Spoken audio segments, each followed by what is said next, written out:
نحمده ونصلي على رسوله الكريم اما بعد باب بیع الرطب بالتمر سنن ابن ماجہ ابواب التجارات لیکچر نمبر 53 تازہ کھجور کا خشک کھجور کے ساتھ تبادلہ کرنا۔ حدثنا علی بن محمد حدثنا وکیع و اسحاق بن سلیمان قال حدثنا مالک بن انس عن عبد الله بن يزيد مولى الأسود بن سفيان أن زيدا أبا عياش مولا لبني زهرة أخبره أنه سأل سعد بن أبي وقاص عن اشتراء البيضاء بالسلط فقال له سعد أيتهما أفضل؟ قال البيضاء فنهاني عنه وقال إني سمعت رسول الله صلى الله عليه وسلم سئل عن اشتراء الرطب بالتمر فقال أينقص الرطب إذا يبس؟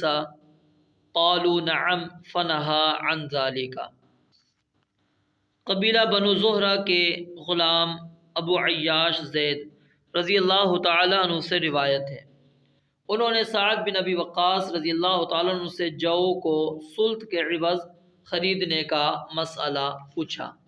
سلط کہتے ہیں بغیر چھلکے کی جو، یعنی یہ ایک خاص قسم کا غلہ ہے جو چھلکا نہ ہونے کے لحاظ سے گندم کے مشابہ ہوتا ہے اور طبعی خواص کی بنا پر جو سے مشابہ ہوتا ہے، تو بہرحال اس کو جو کی ہی جنس شمار کرتے ہیں۔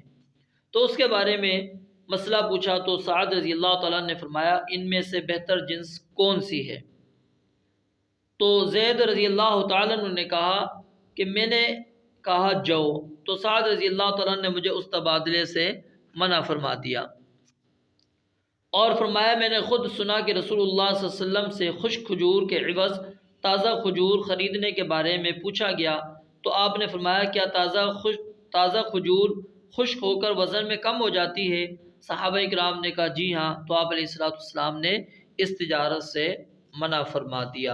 تو یہاں سے یہ بات ثابت ہو گئی کہ خشک کھجور اور تازہ کھجور ان کا آپس میں تبادلہ ممنوع ہے، اگرچہ ہاتھوں ہاتھ ہی ہو، کیونکہ خشک کھجور اور تازہ کھجور بظاہر ایک ہی جنس ہیں، لیکن ممنوع کیوں ہے؟ کیونکہ ہم وزن نہیں ہیں، حقیقت میں وہ ہم وزن نہیں ہے۔ اگرچہ آپ سوکھی ہوئی کھجور وہ 1 کلو دے رہے ہیں تو لے بھی 1 کلو رہے ہیں، لیکن جب وہ آپ نے 1 کلو تازہ لیے جب وہ خشک ہو جائے گی تو وہ کلو تو نہیں رہے گی، وہ تو ہو سکتا ہے آدھا کلو ہو جائے۔ تو اس لیے کیا ہے، بظاہر وہ ہم وزن ہے لیکن حقیقت میں ہم وزن نہیں، اس لیے رسول اللہ صلی اللہ علیہ وسلم نے اس سے منع فرما دیا۔